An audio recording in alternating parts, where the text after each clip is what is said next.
안녕하세요. 성공예감 이대호입니다.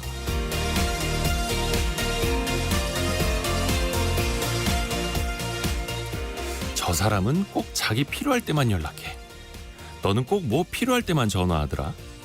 혹시 이런 말 해본 적 없으신가요? 역설적이게도 사람은 누구나 필요할 때 연락을 합니다. 누군가 무엇이 필요할까봐 먼저 연락해서 뭐 필요한 거 없니? 라고 묻는 사람은 없죠. 가족을 제외하고는 인간관계가 대부분 필요에 의해서 형성되듯이 연락을 주고받는 것도 어쩌면 무언가 필요하기 때문 아닐까요? 오히려 누군가 나에게 도움이 필요해서 연락을 해왔다면 자기 필요할 때만 연락한다고 생각할 게 아니라 내가 이런 면에서 필요한 사람이구나. 내가 누군가에게 도움을 줄 수 있는 존재구나 라고 생각하는 게 더 큰 행복감을 줄 겁니다. 만약 내가 해줄 수 없는 혹은 무리한 요구를 해온다면 완곡하게 거절을 하면 되는 거고요. 만약 내가 어렵지 않게 들어줄 수 있는 부탁이라면 대가 없이 그냥 도움을 주는 것도 좋을 겁니다. 대가가 없더라도 내가 필요한 존재라는 것. 때로는 내가 누군가에게 부탁을 받고 호의를 베풀 수 있는 사람이라는 것. 이미 그것만으로도 나는 고마운 사람이고 행복한 사람입니다. 성공예감 이대호입니다. 시작합니다.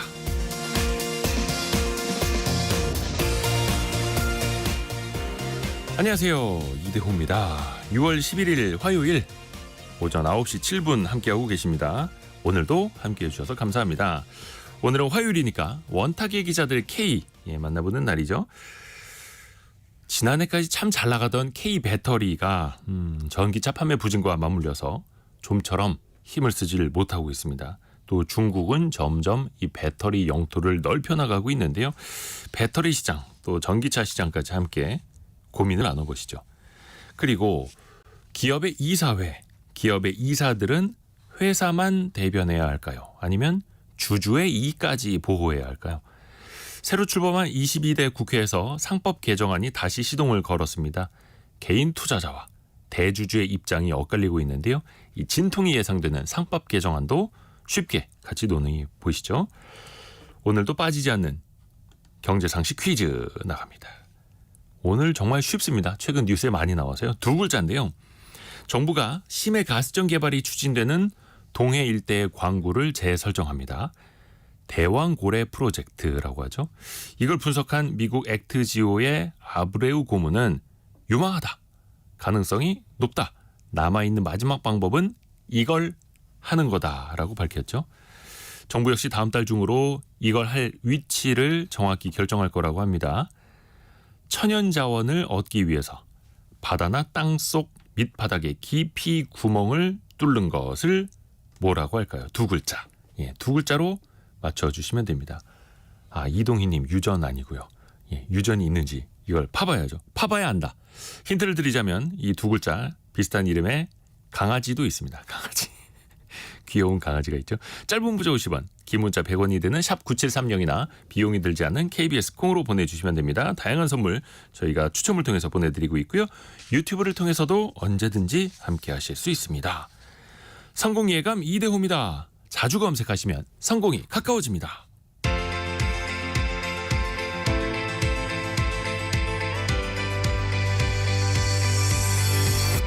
KBS 1라디오 성공예감 이대호입니다. 자, 오늘의 경제 뉴스 들어보기 전에 조금 전에 경상수지 나온 거 하나만 좀 간단하게 알려드리면요. 4월 경상수지가 발표가 됐는데요. 1년 만에 적자로 돌아섰네요. 마이너스 2억 9천만 달러. 서비스 수지가 24개월 연속 적자를 기록했고요. 또 4월에는 배당이 많이 나가죠. 그래서 외국인들도 배당을 많이 나간 그 영향이 좀 담겨 있습니다. 상품 수지는 반도체를 비롯한 IT, 또 석유 제품들의 수출이 늘면서 51억 1천만 달러 흑자를 기록하기도 했고요. 참 좋은 경제연구소 이인철 소장과 함께 오늘의 경제 뉴스 더 많이 정리해서 들어보시죠. 안녕하세요. 네, 안녕하세요. 우선 증시 상황부터 정리해 볼까요? 네, 뉴욕 증시가 더할 나위 없이 좋습니다. 엔비디아, 액면 분할 호재로 대형주주 S&P 500 지수, 나스닥 지수가 역대 최고치를 다시 갈아치웠습니다. 다우지수도 0.18% 올랐고요. 나스닥은 0.35%, 대형주주 S&P 500 지수도 0.26% 올랐습니다. 이날 가장 주목받은 것은 엔비디아였습니다. 주가가 $1,000 넘어섰죠. 그래서 액면 분할 첫 일이었는데요. 한 개 주식을 10개로 분할하는 첫 거래일에 0.7% 상승 마감했습니다. 액면 분할했는데도 $121. 필라델피아 반도체 업종 지수가 또 최고치를 갈아치웠는데요. 반면에 애플이 2% 가까이 떨어졌습니다. 애플은 이날부터 일주일 동안 연례 개발자 컨퍼런스를 개최하고 있습니다. 신제품 발표하기 한 석 달 전에 자체적으로 신제품을 좀 공개하는 이 기능을 하는데요. 특히 AI 기능을 탑재한 애플 인텔리전스를 공개했음에도 불구하고 주가가 하락했다. 사실은 애플은 AI 부분에 있어서는 선구자가 아니라 후발자로 평가를 받고 있는데 어쨌든 투자자들은 매도로 대응을 했습니다. 아마 이번 주 뉴욕 증시의 관전 포인트는 5월에 소비자 물가 지수 어떻게 될 것인가. 그리고 연방공개시장위원회 회의에 주목을 하고 있는데요. 금리 동결 가능성이 거의 95% 반영하고 있습니다. 그런데 지난주에 발표됐던 미국의 고용지표가 너무 탄탄하다라는 분석이 나오면서 연준의 금리 인하 시기가 9월보다는 12월에 11월에 무게가 실리고 있습니다. 일주일 전만 하더라도 무슨 얘기냐. 첫 금리 인하 시점은 9월이 유력하다라고 봤는데 불과 며칠 사이에 경제지표 하나 때문에 분위기가 반전되고 있습니다. 오늘 특이한 사항 국제유가가 3% 넘게 뛰었습니다. 골드만삭스가 이제 여름 휴가철 앞두고 냉방 수요가 급증할 것으로 예상이 된다. 원유 공급 부족이 예상된다라고 경고하자 뉴욕 상품거래소에서 거래되고 있는 서부 텍사스산 중진류 선물 거래가 3% 넘게 올라서 배럴당 $77.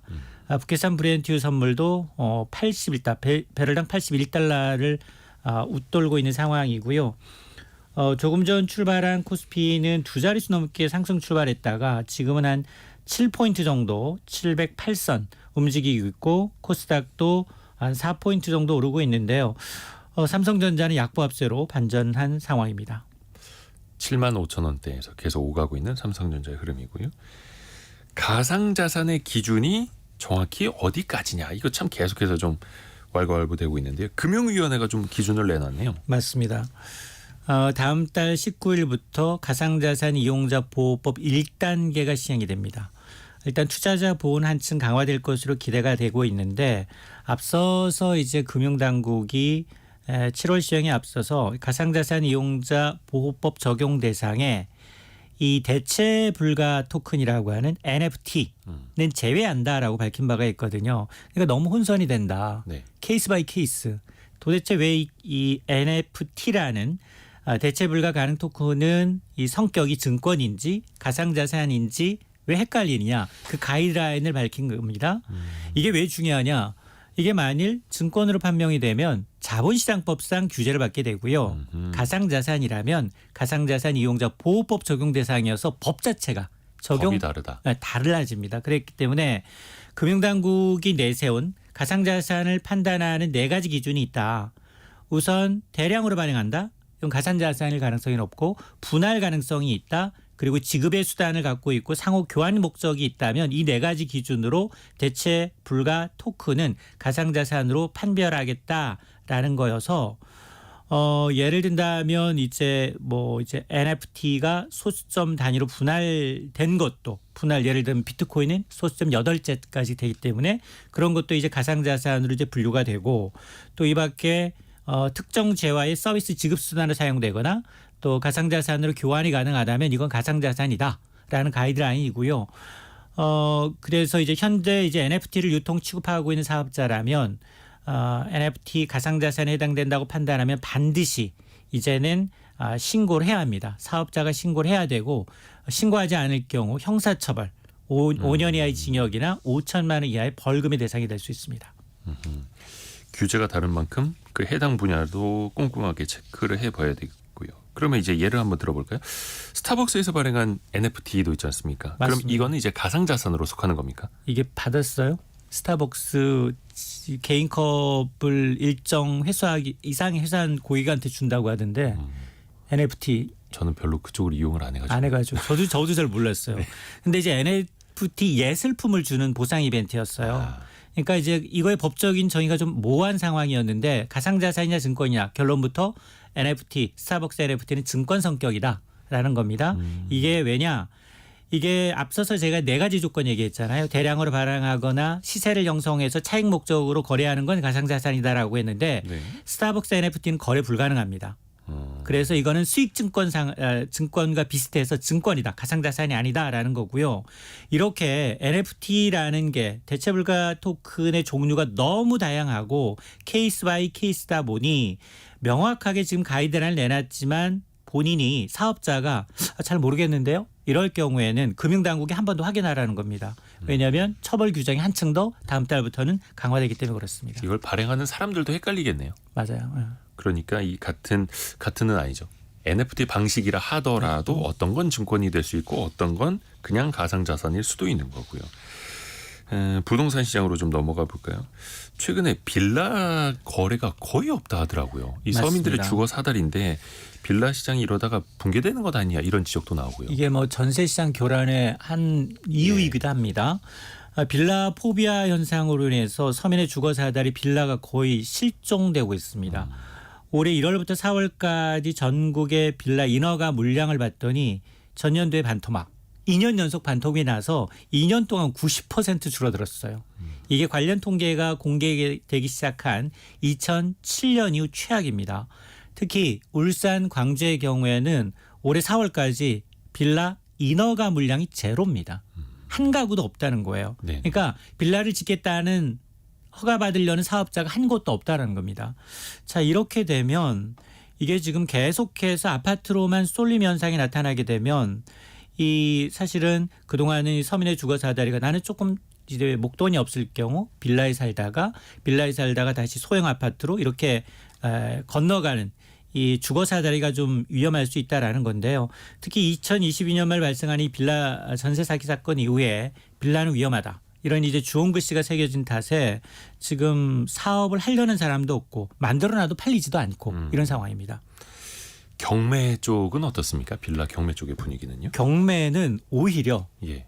왜곡 현상이 나타나고 있는데 전국 법원의 경매를 통한 빌라 진행 건수, 낙찰 가율 모두 증가했습니다. 오. 다소 이례적인데 여기도 지금 이 통계 함정이 좀 있는데요. 네.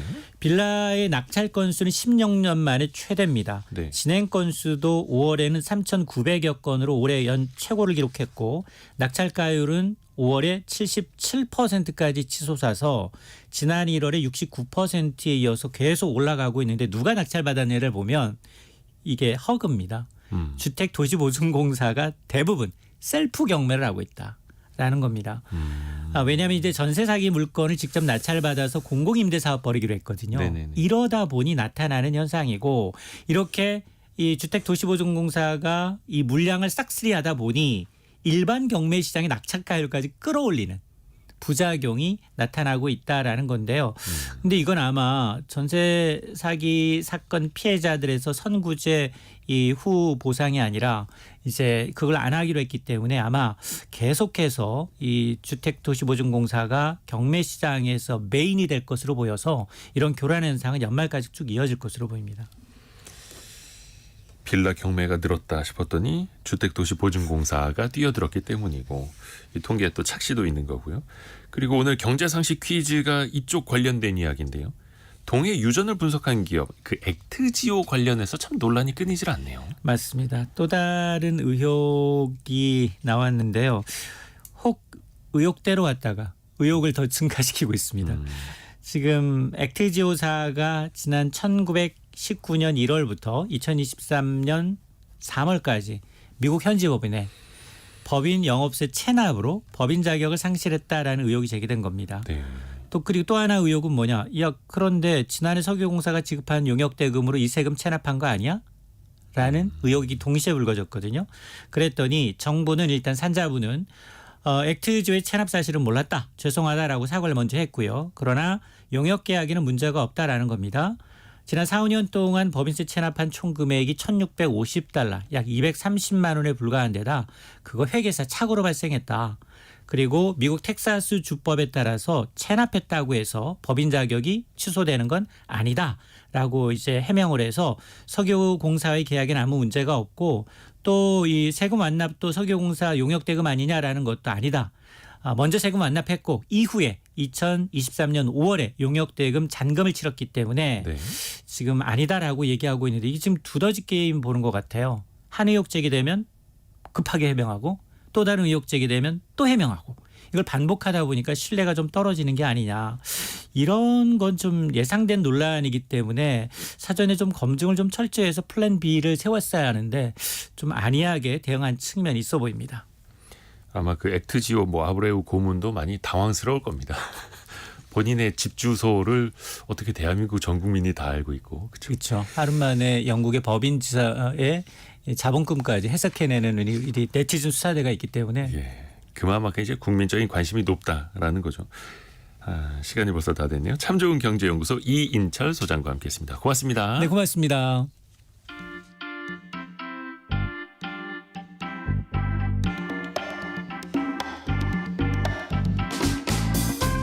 지금 여러분께서는 KBS 일라디오 성공예감 이대호입니다를 듣고 계십니다. 참여해주신 여러분께는 추첨을 통해 아름다운 식탁 창조 주비푸드에서 자연에서 갈아 만든 생와사비를, 쉽고 빠른 판촉물 제작 시너지 기프트에서 진동 클렌저 마사지기를, 그리고 성공예감에서 준비한 커피 쿠폰을 보내드립니다. 당첨자는 성공예감 이대호입니다 홈페이지에서 확인하세요.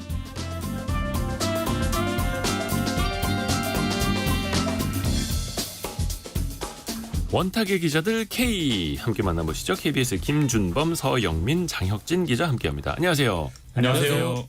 이 세 분 조합 오랜만이네요. 그런가요? 네. 별로 신경 안 쓰시는군요. 그 배터리 이야기를 좀 해보려고 합니다. 우리나라 차세대 성장 산업.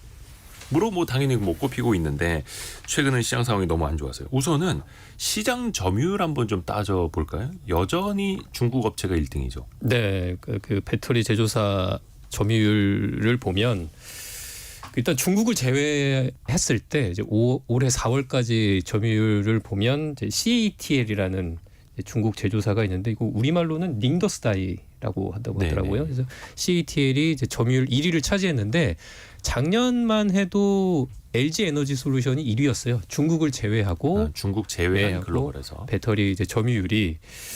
근데 뭐 중국을 포함하게 되면 뭐 CATL이 뭐 압도적인 1등이고 2위는 BYD입니다. 네. 근데 BYD는 거의 대부분 이제 중국 안에서 자기네 전기차 파는데 거기에 따라서 이제 점유율이 굉장히 높고 최근에 뭐 그러니까 얘기가 많이 나왔던 거는 이제 이 CATL의 R&D에 쓰는 비용이 CATL이 국내 3사라고 하죠. 국내 네. 배터리 3사 LG 에너지 솔루션 그리고 SK온, 삼성 SDI 여기에 모든 R&D 비용을 합친 것보다 더 높아요.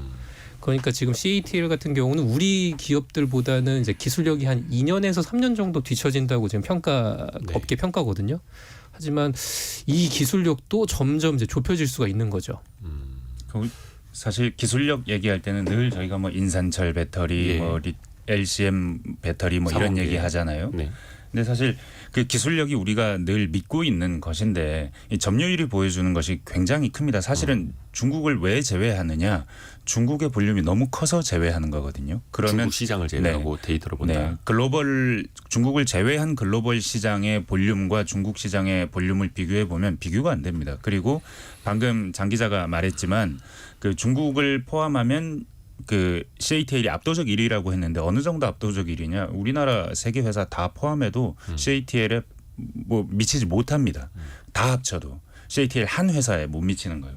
그 정도로 중국 시장이 엄청나게 크고 그 시장이 엄청나게 크다는 것을 좀 잘 바라봐야 하는 게 미국이 지금은 아니지만 왜 자동차 업계의 가장 큰 국가 가장 큰 자동차 회사들이 다 있는 국가가 됐었을까? 50년 전까지만 해도 압도적이었는데 왜 그랬을까? 미국 내수 시장이 커서입니다. 그렇죠. 내수 시장이 큰 나라를 이길 수 없습니다. 이건 강대국이 왜 강대국이냐 하는 질문과 같은 겁니다. 내수 시장이 커서 자기 앞마당이 커서 거기서 많이 만들어서 팔 수 있는 나라를 이기는 방법은 거의 없고 CATL은 그 맨 앞에 있는 회사다. 전기차라는 것의 시장 자체도 중국이 제일 크고 성장률도 중국이 제일 크고 지금까지 국가적으로 뭐 육성한 것도 중국이 워낙에 육성해 왔기 때문에 CATL이 원래도 가장 큰 회사고 앞으로도 따라잡기는 매우 힘들다.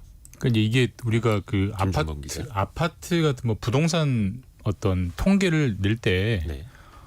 서울 빼고 통계를 본다든지 수도권 빼고 통계 보면 뭐 볼 수는 있는데 네. 약간 좀 무의미한 그럴 통계이잖아요. 수도 있죠. 그러니까 지금 사실 이제 숫자로만 보면 중국 시장을 제외한 전 세계 시장에서의 점유율은 우리나라 3사가 더 높습니다. 우리나라 3사가 합치면 한 45, 46 되고요.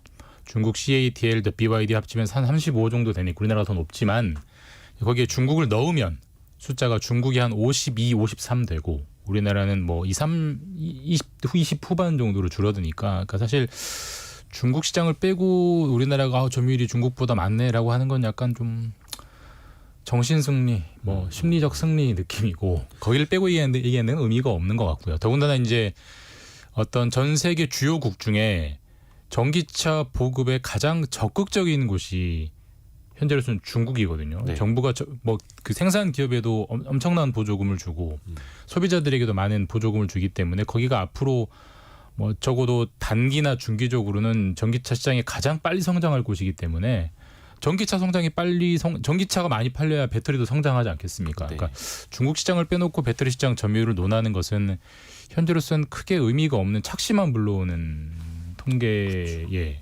착오를 불러올 수 있죠. 또 네. 중국이 국가적으로 다양한 보조금을 또 엄청나게 퍼주었고 제 기억에 한 7, 8년 전쯤인가요? 그때 우리 이슈 중에 하나가 우리나라 배터리 기업에게도 중국이 보조금을 주느냐 안 주느냐 어떤 기준으로 주느냐 이 얘기 정말 많이 했었거든요. 그런데 맞습니다. 이제는 아예 그 시장에서는 우리 배터리 기업이 설당이 좀 없어졌고 그러면 글로벌로 보면은 LG 에너지 솔루션, 삼성 SDI, SK온이 2등, 3등, 4등이잖아요. 네. 그러면 선전을 하고 있다고는 볼 수 있을까요? 선전이죠. 그리고 네. 그 전 세계 배터리 시장에서 의미 있는 플레이어는 세 나라밖에 없습니다. 국가로 따지면 중국, 한국 그리고 일본 정도. 네. 나머지는 크게 의미 있는 플레이어가 없습니다. 일본은 또 파나소닉 한 회사고요. 중국이 워낙에 많은 회사들이 뭐 그 두각을 나타내고 있고 그리고 중국이 이렇게 앞서 나갈 수밖에 없는 이유는 앞으로도 쭉 얘기하겠지만 내수 시장이 크기 때문에 투자 여력이 더 크기 때문이기도 합니다. 우리나라는 주요 광물들 뭐 탄산 리튬, 수산화 리튬, 뭐 코발트, 뭐 기타 등등의 광물들을 중국을 통해서 들여오는 것이 굉장히 많습니다. 거의 대부분 중국에 의존하고 있었고 그걸 지금 다변화하고 있지만 다변화가 쉽지는 않습니다. 왜냐하면 이 관련 광산 광구 아니면 뭐 그 외 소유권을 중국이 굉장히 많이 소유하고 있습니다. 아프리카 국가들이 많이 가지고 있다고 하지만 그럼에도 불구하고 그 광산들의 소유권 혹은 협약 이런 것들은 중국을 통해서 되어 있고 중국에서 가공이 돼서 세계로 나가는 비율이 높거든요. 그래서 뭐 지금 상황으로선 우리가 꽤 의미 있는 플레이어긴 하지만 근본적으로 중국과 경쟁하기는 어렵다. 다만 국제 지정학적인 문제가 있어서 앞으로 그렇다고 해서 우리가 뭐 중국이 계속 뒤처질 것이냐 그렇지는 않을 수도 있다. 뭐 그런 점. 조금 이제 우려되는 거는 네. 자격증 기자. 성민 기자가 얘기했지만 이제 가장 이 배터리 업계에서는 가장 많은 점유율을 확보하는 것도 거대한 내수 시장이 있는 것 자체가 엄청난 경쟁력이 또 될 수 있는 게 이 배터리는 폐 배터리를 다시 활용할 수가 있거든요. 그 말이 뭐냐면 이 CATL이랑 BYD 모두 엄청난 양의 배터리를 생산하고 있는데 업계에서 예측하는 거는 2028년쯤 되면 이 폐 배터리가 엄청나게 쏟아질 것 같다는 거예요. 그렇다면 다시 이제 중국 업체들은 그 배터리를 회수해서 거기서 이제 있었던 핵심 광물들을 다시 추출한 다음에 또 거기서 써먹을 수가 있습니다. 그리고 지금 이 중국 그 이제 배터리 업체들이 뭐 BMW라든지 볼보라든지 이런 데랑 파트너십을 계속 적극적으로 맺는 이유도 그 이유 때문입니다. 이 폐배터리를 수거해 가기 위해서. 그래서 더 많은 점유율이 앞으로 이제 스노우볼 효과로 인해서 더 큰 점유율을 갖게 되는 그런 게 조금 걱정이 되는 거죠. 장기적인 이제 성장 산업이라는 데는 뭐 이견이 없습니다만 최근에 전기차 판매량도 좀 주춤하고 있고 주가 측면으로 아마 많이들 보셨을 거예요. LG 에너지 솔루션 같은 경우에도 작년 11월에 거의 62만 원대 기록했던 주가가 지금 35만 원대로 거의 이제 반토막 가까이 나 있는 상황이고 성장세가 꺾였고 실적들도 좀 좋지 않잖아요. 이 부분도 한번 체크를 해볼까요? 네, 뭐 일단 CATL 서영민 얘기가 기자. 나왔으니까 CATL과 비교해 보면 다들 그 주가 전망 안 좋고 영업이익 전망도 떨어지고 있습니다. 뭐 연초보다 작년보다 계속해서 떨어지고 있는데 그럼에도 불구하고 CATL 경우에는 올해 한 5조 6조대 영업이익을 예상하고 있고 그게 조금 떨어지긴 했지만 그래도 그 정도 수준인데 LG 에너지 솔루션 우리나라 대표 기업이죠. 계속해서 영업이익 전망이 계속해서 깎이고 있습니다. 좀 깎이는 비율도 CATL보다 높아요. 그 주가도 보면 사실 CATL 주가라고 흐름이 좋은 건 아닙니다. 여기도 고점 찍고 내려왔고요. 다 똑같습니다. 오히려 우리 기업들보다 훨씬 더 많이 떨어졌을 수도 있습니다. CATL 주가 같은 경우에. 뭐 우리 기업들 주가도 지금 안 좋은데 이건 단기적으로 우리 기업들 경우에는 전기차에 대한 수요가 줄면서 그리고 그래서 계속해서 그 배터리의 판매량 자체는 늘어나고 있지만 성장률이 둔화되고 있는 점 그리고 앞으로 전망이 계속해서 중국을 견제하는 방향으로 가고 있기 때문에 우리는 사실 우리의 배터리 산업은 중국에 굉장히 크게 의존하고 있는 산업인 구조인데 이 구조에 영향을 받을 수 있지 않을까 하는 불확실성 정도가 있고요. 다만 이 지점에서 중국과의 경쟁의 구도로 본다면 조금 유리해질 수도 있습니다. 유리해질 수 있다고요? 네, 미국이 지금 계속해서 거의 모든 분야에서 중국과 담을 쌓으려고 첨단 분야 혹은 볼륨이 앞으로 커질 분야에서는 중국과 담을 쌓으려고 하는데 대표적인 게 배터리입니다. 미국 공화당의 강경파 의원들은 이제 CATL 배터리 쓰지 말자 그래요. 그 테슬라가 지금 CATL 배터리를 쓰고 있는데 이 쓰지 말자고 하는 바람에 테슬라 주가가 떨어집니다. 그런데도 불구하고 미국은 계속해서 중국을 견제하고 중국 걸 안 쓰는 방향으로 가고 싶기 때문에 우리가 조금만 다변화에 좀 성공을 한다면 상대적으로 중국을 제외한다면 세계에서 배터리를 미국에 가장 많이 팔 수 있는 나라가 지금도 한국인데 앞으로도 한국일 가능성이 좀 있죠. 그런 측면에서 지정학적으로 불확실성도 있지만 유리해지는 점도 있다고 봐야 됩니다. 근데 저는 뭐 그 핵심 그러니까 그 배터리 시장 전망을 할 때 핵심은 결국 이제 광물인 것 같아요. 광물. 사실 이제 배터리 시장을 크게 3대 요소로 나누면 일단 광물, 뭐 리튬, 뭐 흑이온, 뭐 니켈, 코발트, 망간 광물이 있어야 되고 그 광물을 가지고 배터리를 잘 만들어야 되고 그 잘 만든 배터리를 사줄 훌륭한 완성체 업체를 가지고 있어야 되는데 우리나라는 배터리 3사 빵빵하고요. 그다음 현대 기아차가 전기차 잘 팔고 있기 때문에 3개가 요소 중에 2개는 가지고 있습니다. 네. 중국도 다 가지고 있죠. 근데 중국이 있고 우리가 없는 게 광물인데 그렇죠. 핵심 원료들. 이건 어떻게 대체가 잘 안 됩니다. 그렇죠. 예, 그러니까 방법은 배터리에서 그 광물을 안 쓰는 기술을 찾든지. 근데 현재 누구도 찾지 못하고 있고요. 사실 뭐 이번에 동해에서 뭐 유전 가능성 확인됐지만 우리도 어디서 흑연 광산을 찾지 않는 한 결국은 수입해야 되거든요. 근데 수입하는 게 중국 말고 있긴 있어요. 뭐 호주도 있고 뭐 아프리카도 있는데 비쌉니다. 일단 멀잖아요. 오는 물류 비용도 비싸고 이 세상에 거의 모든 것 중에 중국만큼 싼 게 어디 있습니까? 결국 싼 재료를 비싼 재료로 바꾸면서 중국은 저 싼 재료 빵빵 쓰는데 이게 과연 극복할 수 있는 문제일 것이냐 저는 잘 모르겠어요. 진짜 이건 정말 어두운 전망인 것 같고 상대적으로 우리가 이제 배터리와 반도체가 우리의 미래의 먹거리라고 하는데 상대적으로 반도체보다 배터리가 더 전 전망이 안 좋은 것 같아요. 왜냐하면 반도체 같은 경우는 중국이 우리나라만 기술만큼 따라오지를 못하고 있지만 이미 배터리는 기술력도 우리보다 앞선 분야가 이미 나오고 있거든요. 거기다가 중국은 빵빵한 광물이라는 엄청난 뒷배를 안고 있기 때문에 우리는 국영수 중에 2과목 잘하지만 거기 국영수 3과목 다 잘하고 정부 뭐 보조금까지 예체능까지 잘하는 거거든요. 이기기가 쉽지가 않다. 아무리 미국이 중국을 배제하고 갈라치기 한다고 해도 거기 등에 업고 가기에는 이 광물 문제 해결 못하면 미국이 광물 대신 사줄 수 있는 거 아니거든요. 싸게 줄 수 있는 것도 아니고 그게 점점 발목을 잡지 않을까. 그래서 얼마 이런 생각이 전에 듭니다. 미국의 바이든 행정부가 중국산 전기차 관세율을 기존 25%에서 100%로 완전히 크게 올려버렸잖아요. 근데 광물에 대해서 뭐 흑연을 비롯한 그 원료에 대해서는 좀 유예를 하는 기간을 두었어요. 그것도 이제 대안이 없다라는 걸 또 없으니까. 방증하는 네. 거겠죠. 그렇죠. 그게 이제 흑연이었는데 이제 장혁진 기자. 음극재 이제 소재거든요. 이제 우리나라 같은 경우에 흑연의 90%를 지금 이제 중국에 의존하고 있는데 이제 미국에서 2026년까지는 그 이제 중국산 흑연 써도 괜찮다. 그 말은 뭐냐면 그러니까 2년 뒤에는 중국산 흑연 말고 딴 거 쓰라는 얘기죠.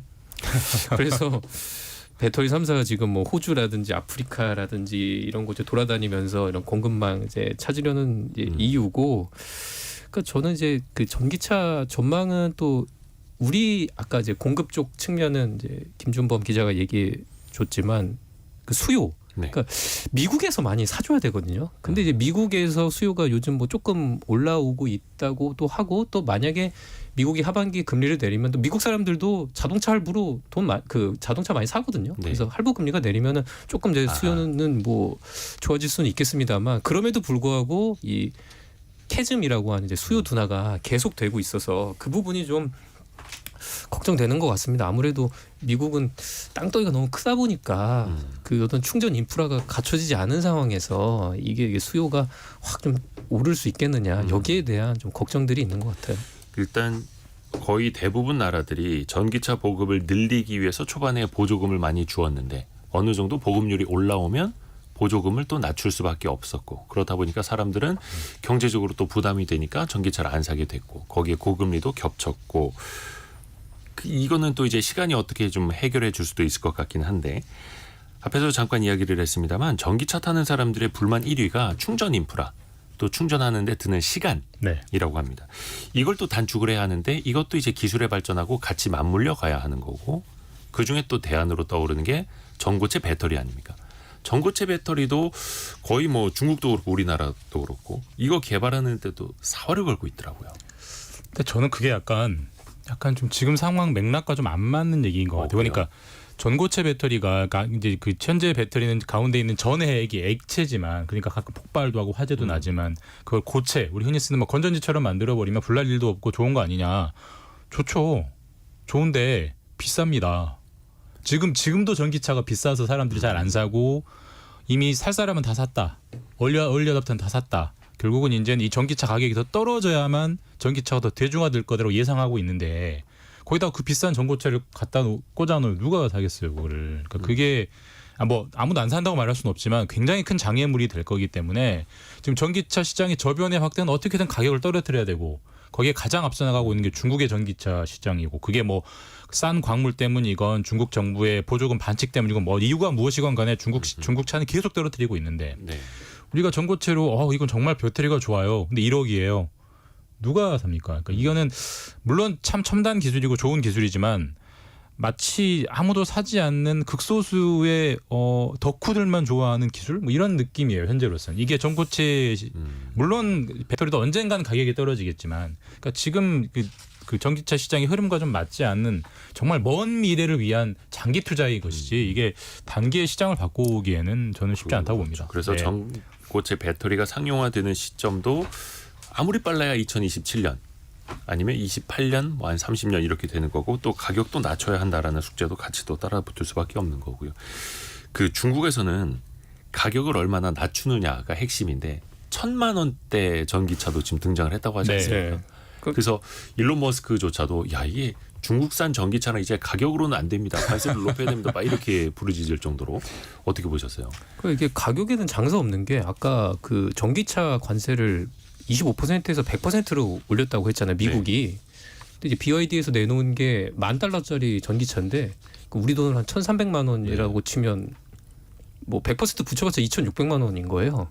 그러니까 뭐 이제 가격 면에서는 정말 이제 어떻게 이길 수가 없는 이제 그런 상황이 되는 거고, 아까 이제 서영민 기자가 그 뭐 CATL 얘기 잠깐 했습니다만, 그러니까 미국 하원에서는 그러니까 뭐 그래서 수입 금지 조치를 시켜야 된다. CATL 이제 배터리 같은 경우는. 그래서 어떤 이유를 들었냐면 그 신장 위구르 지역에서 이제 강제 노동에 지금 연루되어 있다, 이런 얘기까지 하면서 지금 제재를 가하고 있는 지금 상황입니다. 알리테무 생각하면 되죠. 뭐 알리테무 여러 가지 뭐 논란도 있고 뭐 위험성, 유해성 논란도 있지만 일단 싸니까 상당 부분 쓰게 점유율 되죠. 들어오잖아요. 그러니까 지금 이번에 BYD 노리나라에 판매를 시작하면서 우리나라에 이제 인증 신청했는데 지금 판매 유력한 대상으로 거론되는 차종이 정가가 1,900만 원이더라고요. 소형 해치백. 거기 보조금 받으면 1,500만 원 정도로 내려갈 거예요. 1,500만 원짜리 차가 있나요? 전기차를 떠나서 차가 거의 없어요. 경차도 네. 그 가격으로 나옵니다. 네, 그러니까 이거 엄청난 경쟁력이죠. 물론 물론 전기차가 그래서 중간 가격이 없어질 거라고 하더라고요. 예. 아예 싸거나 아예 비싸거나. 아예 비싸거나. 그러니까 지금 전기차 그 시장 보급률이 높아지지 않는 이유는 가격 때문입니다. 그 전기차가 처음에 이 차가 훨씬 구동성이나 아니면 뭐 기타 유지나 아니면 편의성 이런 면에서 압도적으로 내연기관 차보다 좋다. 그래서 폭발적으로 수요가 늘었는데 다 비싼 차들입니다. 근데 비쌀만 하죠. 훨씬 더 그 구동 성능이 더 좋으니까. 근데 이게 자동차라는 건 대중적인 소비재입니다. 이 대중적인 소비재를 만들기 위해서 포드가 처음 자동차를 만들었을 때 처음에는 뭐 그 평균 임금을 한 2년 정도 노동자 평균 임금 2년 정도 모아야 사는 차였는데 이 차 가격을 포드가 한 10년 만에 막 반으로 떨어뜨려요. 그러면서 수요가 폭발합니다. 수요가 폭발하면 자동차는 더 많이 만들 수 있어요. 전기차도 똑같습니다. 근데 이 수요가 폭발하게 만드는 힘은 결국 가격입니다.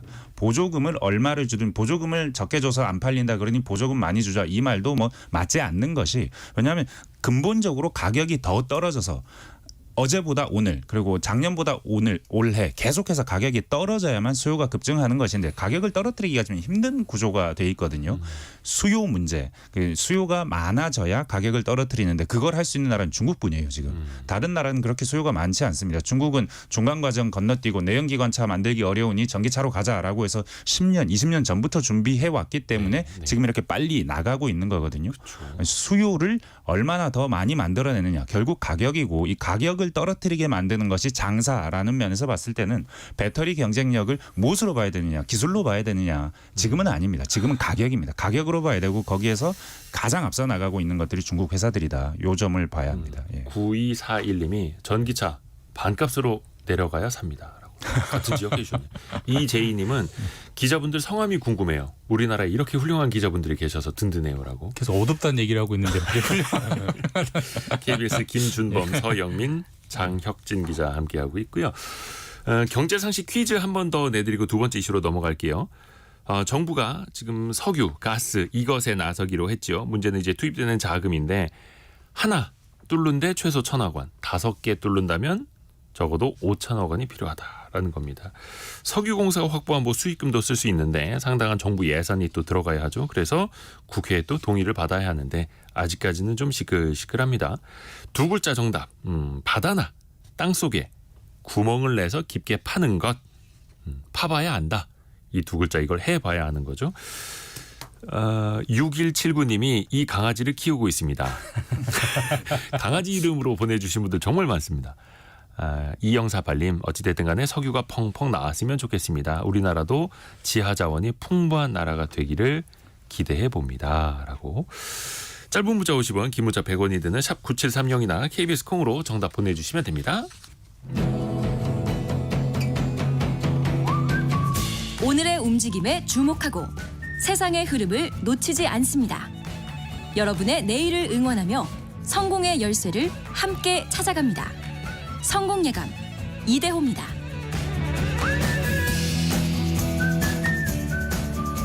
(7853님이) 이대호 진행자는 상법 382조의 사망 예전부터 많이 언급하네요. 이제는 상법 382조 3 하면 이대호 기자가 떠오릅니다. 애청자신가 봐요. 감사합니다. 네. 하도 많이 강조해가지고. 자, 일단은 이 상법 382조 3항이 뭔지 누가 좀 설명 좀 해주실까요? 장혁진 기자. 이사의 충실 의무 규정인데요. 네. 그러니까 현재는 이제 이사에게 회사를 위해 그 직무를 충실하게 수행하도록 하는데 회사를 위하여. 근데 이 이사가 이제 충실 의무를 지워야 하는 대상에 주주도 넣자는 게 이번에 이제 논의가 되고 있는 상법 개정의 핵심입니다. 아마 지금 근데 정부와 야당이 지금까지는 이제 크게 이견이 없는 상태라서 뭐 조금 이제 논의가 좀 빠르게 진행되고 있는데 이게 윤석열 대통령이 올해 1월에도 이걸 언급을 했었어요. 이제 뭐 주주를 위해서 뭐 상법 개정 얘기하고 또 최근에 경제부총리랑 금감원장도 또 적극적으로 공개 발언하다 보니까 또 민주당도 이제 지난 총선에서 공약으로 했었죠. 네. 그래서 이번 국회 때 조금 많이 논의가 될 것 같습니다. 빠르게. 그런데 이사의 충실 의무 그 대상 회사뿐만 아니라 모든 주주를 대리해야 된다라고 바꾸자라는 데에 반기를 든 곳이 있습니다. 한국경제인협회가 절대 안 된다라고 했는데 어떤 근거에서입니까? 그러니까 일단 그 한경협 예전 이제 전경련이죠. 구 전경련 여기에 논리는 이제 현재는 이사는 회사를 위하여 그 직무를 충실하게 수행해야 한다는 건데 현재 민주당에서 발의되는 회사와 주주의 비례적 이익을 위하여 이제 그걸 병기하자는 건데 한경협의 논리는 이런 겁니다. 사실 이제 주주라는 게 한 사람이 아니다. 소수 주주도 있고 다수 주주가 있는데 그게 주주 이익을 위하여라고 넣어버리면 어느 주주를 위하여라는 것이냐 결국 충돌할 수밖에 없고 결국 주식회사의 원리가 소수 주주와 다수 주주가 의견이 다를 때는 결국 다수결로 가는 게 당연한 거기 때문에 자칫하면 그 다수결의 원칙을 위배할 수 있다. 그다음에 외국 어느 나라를 봐도 대부분 이사의 의무는 회사를 위하여라고만 한정을 하지 거기에 뭐 주주의 이익을 위하여까지 굳이 첨언하지 않는다. 이건 뭐 글로벌 스탠다드에도 벗어난다. 그런 논리로 이제 반대를 하고 있고요. 논리적으로는 맞는 말입니다. 맞는 말인데 저는 그 말을 들으면서 좀 한마디 들었던 생각이 좀 진작에 잘하지 이런 생각이 들었어요. 그러니까 왜냐하면 그러니까 왜 외국은 이사는 회사를 위하여 충실해야 한다라는 것만 적고 거기에 굳이 주주를 위하여라는 사족을 달지 않냐면 거기는 그러니까 이사는 회사를 위해서 일하고요. 그 회사는 주주의 이익을 챙겨주는 게 너무나 당연하기 때문에 안 적는 거예요. 당연하죠. 너무나 당연하기 때문에. 주식회사니까. 예. 근데 우리는 회사가 주주를 안 챙기는 일들이 뭐 제가 언급할 수 없을 정도로 많지 너무 않습니까? 많죠.